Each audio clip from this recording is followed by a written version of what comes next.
जहाँ हैं वहीं से शुरुआत करें। जब मैंने अपने भूते लखपति बने लोगों के बारे में अध्ययन शुरू किया तो मैं एक किराए के फर्नीचर वाले किराए के मकान में रहता था। मैं उधारी की कार का उपयोग करता था और भारी कर्ज में डूबा हुआ था। मैं नौकरियां बदलता रहता और क्रेडिट कार्ड के भरोसे रहता था।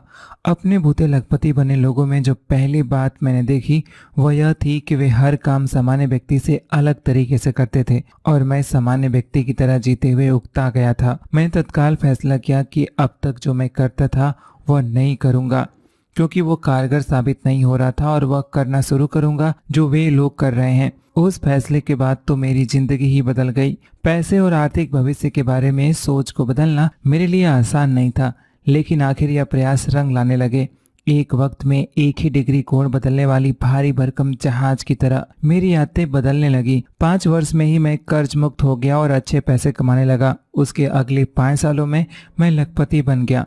आज जब मैं पीछे मुड़कर देखता हूँ तो पाता हूँ कि यह कोई चमत्कार नहीं था। मैंने बस यह किया कि मुझसे पहले के कामयाब लोगों ने जो किया है उसे सीखा और फिर जब तक परिणाम नहीं मिले उसे करता रहा। मिथकों से छुटकारा पाएं। अपने भूते लखपति बनने वालों के बारे में अनेक मिथक मौजूद हैं। अगर आप अपने दम पर लखपति बनना चाहते हैं तो आपको अपने दिमाग से इन मिथकों को निकाल फेंकना होगा। याद रखिए, विनोदी स्वभाव के जोस बिलिंग ने एक बार कहा था, आदमी को जो पता है उससे उतना नुकसान नहीं होता जितना कि इस बात से कि उसे जो पता है वह गलत है। कई लोगों की अपने और अपने द्वारा कमाए गए धन के बारे में विचार और धारणा बिल्कुल ही तय सी होती है। यह विचार पूरी तरह से गलत भी हो सकते हैं और आपकी कामयाबी की संभावना को कम कर सकते हैं। आपको उनसे उबरना होगा। उस बात को हासिल करने के लिए जो कि आपने कभी हासिल नहीं की है, आपको इस तरह से सोचना होगा जैसा कि आपने पहले कभी भी नहीं सोचा होगा। एक मिथक तो यह है कि आपको धनी बनने के लिए काफी शिक्षित होना चाहिए। एक और मिथक है कि आपको शुरुआत ढेर सारे पैसे के साथ करनी होती है। कुछ लोगों के दिलो दिमाग में तो यह बात बैठ जाती है कि उनकी आर्थिक सफलता किस्मत के किसी चमत्कार जैसे कि स्टॉक मार्केट में एकाएक भारी कमाई पर ही निर्भर है। इनमें से एक भी मिथक सही नहीं है। हकीकत में तो फोर्ब्स 400 अमेरिका के सबसे 400 रईस लोगों के एक सर्वेक्षण के अनुसार विश्वविद्यालयों के स्नातक की तुलना में हाई स्कूल में ही पढ़ाई छोड़ देने वाले की संपत्ति औसतन $300 मिलियन अधिक थी। मौकों का देश। अमेरिका में शुरुआत करके सबसे ज्यादा संपत्ति हासिल करने वाले कामयाब अप्रवासी कारोबारियों में रूस ही सबसे ऊपर है। आखिर ऐसा क्यों है? इसकी वजह है कि रूस के लोग एक बिल्कुल ही अलग किस्म के तंत्र से आते हैं जहां कामयाब होना बहुत ही मुश्किल है। इसलिए जब वे अमेरिका को मौकों का देश समझकर यहां आते हैं तो वो पाते हैं कि यहाँ पर कामयाब होना उनके देश के लिहाज से ज्यादा आसान है। परिणाम स्वरूप रूसी लोग यहाँ एक के बाद एक कारोबार खोलते हैं और औसत अमेरिकी की तुलना में ज्यादा कामयाबी हासिल करते हैं, क्योंकि अमेरिकी यह सोचते हैं कि ऐसा करना संभव नहीं है। चूंकि रूसियों को लगता है कि वे कामयाब हो सकते हैं, वे अपने सपने को सच कर लेते हैं। उनकी धारणाएं ही उनके लिए हकीकत बन जाती हैं। वास्तविकता का सिद्धांत। जनरल इलेक्ट्रॉनिक कंपनी के पूर्व अध्यक्ष जैक वेल्स को कारोबार की दुनिया के सबसे बेहतरीन अधिकारियों में से एक माना जाता रहा है। उनका कहना था कि नेतृत्व के लिए सबसे महत्वपूर्ण इकलौता गुण है उनके शब्दों में वास्तविकता का सिद्धांत। वास्तविकता के इस सिद्धांत के अनुसार आपको दुनिया से उसी तरह से व्यवहार करना होगा जैसा कि वे हैं, न कि जैसा कि आप चाहते हैं। आपको अपने और हालात के प्रति पूरी तरह से ईमानदार होना चाहिए। आपको दिन दहाड़े सपने देखना छोड़ देना चाहिए और केवल इसलिए हाथ पर हाथ धरे नहीं बैठे रहना चाहिए कि आप कुछ करें या ना करें, सब कुछ अपने आप हो जाएगा। खास तौर पर जब बात निजी संपत्ति बनाने की हो तो आपको खुद के प्रति ईमानदार होना चाहिए। अगर आप वाकई धनवान बनना चाहते हैं तो आप अपने दिमाग के साथ खिलवाड़ नहीं कर सकते। आप ऐसी ख्वाहिश, उम्मीद या दुआ नहीं कर सकते हैं कि आप कोई लॉटरी जीतकर या किसी तरह किस्मत के सहारे या किसी बाहरी चमत्कार से धनवान बन जाएंगे। अपनी किस्मत आप ही बनाते हैं। हमेशा लोग मुझसे पूछते हैं कि कामयाबी हासिल करने में किस्मत की क्या भूमिका है। उन्हें यह यकीन हो गया है कि काम की किसी भी चीज को हासिल करने के लिए किस्मत बहुत ही महत्वपूर्ण है। उनका मानना है कि कुछ लोग उनकी तुलना में ज्यादा किस्मत वाले हैं। वे भाग्य का जिक्र ऐसे करते हैं मानो यह उनकी नियति का ही हिस्सा हो जो अवर्णीय है। वे इस बात पर अड़ से जाते हैं कि किस्मत से मिलने वाले ब्रेक के जरिए ही किसी ने तरक्की की है और उन्हें ऐसे मौके नहीं मिले। मैंने किस्मत की सोच का बरसों से अध्ययन किया है और मेरा निष्कर्ष यह है कि किस्मत शब्द का इस्तेमाल लोग तब करते हैं जब कोई बात उनकी उम्मीद से बेहतर हो जाती है। अगर कोई व्यक्ति कम उम्र में ही आर्थिक सफलता हासिल कर लेता है तो लोग उसे महज भाग्यशाली करार देते हैं। कुछ लोग किस्मत शब्द का इस्तेमाल किसी सामान्य से प्रयास के अच्छे परिणाम के लिए करते हैं, लेकिन यह किसी भी लिहाज से किस्मत के कारण नहीं है। हकीकत यह है कि ये सभी भाग्यशाली परिणाम संभावना की वजह से है। किस्मत जैसी कोई बात नहीं होती। संभावना के सिद्धांत के मुताबिक किसी भी बात के होने की संभावना होती है। यह संभावनाएं अधिकांशतया सटीकता के साथ व्यक्त की जाती है। बीमे और आर्थिक जिम्मेदारी का पूरा कारोबार ही संभावनाओं पर टिका हुआ है, जो कि उसकी किस्तों के निर्धारण से ही स्पष्ट हो जाता है। लखपति बनना। संभावना है कि अपनी कामकाजी जिंदगी में आप लखपति बन जाएंगे। आज अमेरिका में हर 20 परिवारों में से एक लखपति है। इसका मतलब है कि अमेरिका में किसी के लखपति बनने की संभावना 20 में से एक ही है, यानी कि 5%। हालांकि इसका मतलब यह भी है कि अगर लक्ष्य लखपति बनने का है तो उसे हासिल नहीं कर पाने की संभावना भी 95% है। यह परिस्थिति कुछ ठीक नहीं है। ऐसे में परिस्थितियों को सुधारने का प्रयास किया जाना चाहिए।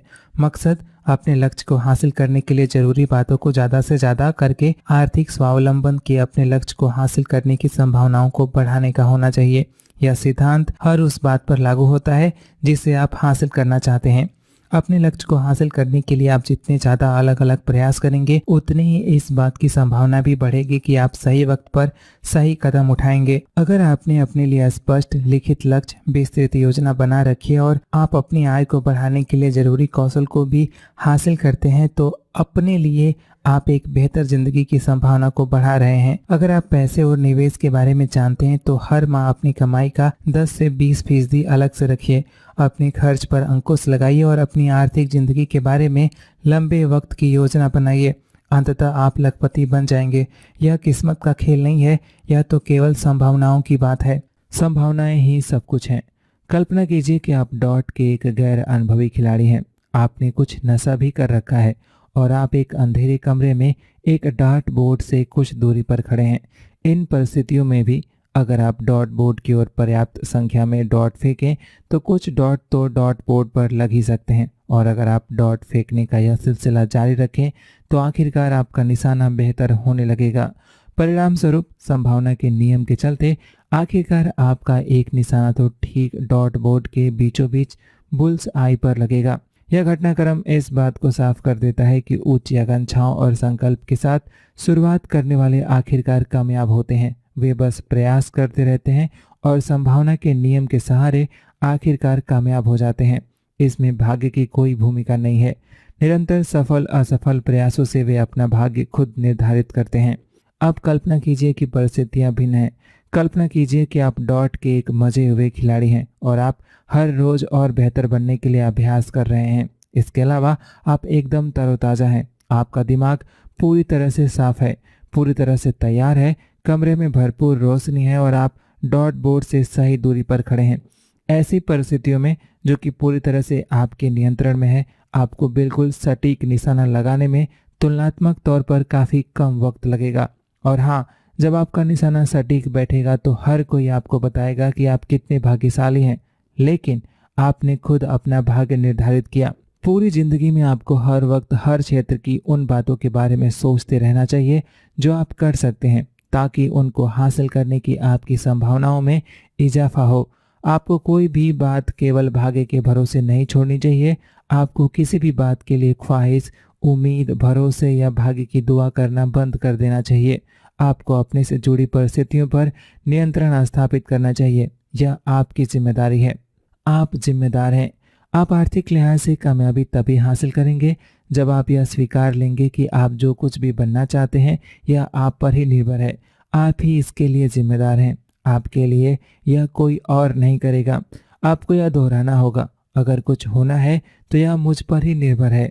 सौभाग्यवश अमेरिका में मानव इतिहास के लिहाज से निजी स्तर पर कामयाबी और पैसे कमाने के लिए आज सबसे ज़्यादा संभावनाएं हैं। पूरी धरती पर अमेरिका ही एक ऐसा देश है जिसे सपनों का देश कहा जाता है। वर्ष 2003 में इसे कामकाज के लिहाज से दुनिया का सबसे अच्छा देश करार दिया गया था। इसका मतलब यही है कि दुनिया में किसी अन्य स्थान की अपेक्षा अमेरिका में कारोबार शुरू करना और उसका विकास सबसे आसान है। सूचना और प्रौद्योगिकी द्वारा विकास के साथ एक दूसरे को फायदा पहुंचाने के बीच प्रतिस्पर्धा भी बढ़ने से रचनात्मक लोगों के छोटे से समूह के लिए हर रोज संभावनाओं के दरवाजे खुलते जा रहे हैं, जो कि उसका लाभ उठाने के लिए तैयार हैं। आपका काम इन मौक़ों को खोज निकालना है और अगर आप उन्हें नहीं खोज पाते हैं तो फिर खुद अपने लिए उन्हें तैयार कीजिए।